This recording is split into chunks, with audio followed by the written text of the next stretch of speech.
Boker Tov, Erev Shabbat Shalom. We are continuing where we left off in the Halachot of Lashon Hara.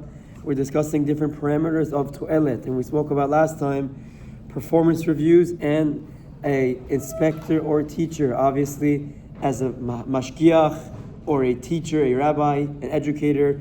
Very often you'll be tasked with the important obligation of informing the parents or the agency of things that you've seen.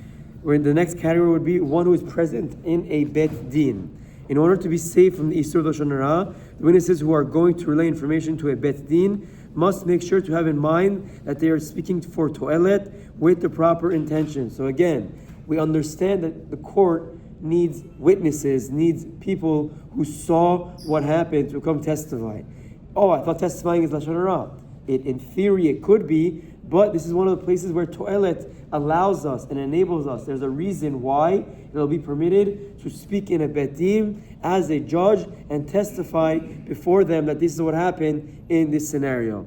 The Chaim writes, however, that one may believe valid testimony delivered by two witnesses and accepted by a kosher bet din. This only applies if one happened to be in the bet din at the time and heard the information. One should not enter bet din and listen to the cases being judged there if he is not one of the parties involved or a judge, since he would invariably hear Lashon Hara for no valid reason. So again, it's not like a lahavdil, would have that judge, jury, whoever that was, that you would go in and listen to different court cases, and he said that's not how it works. You can't just go for fun and hear Lashon Hara. It's if you're applicable, if you're nogeh b'davar, if you're a part of the case, then there's no problem of Lashon Hara in the bet din as well. But just to go in to hear gossip doesn't make it mutar. And he gives the two exceptions.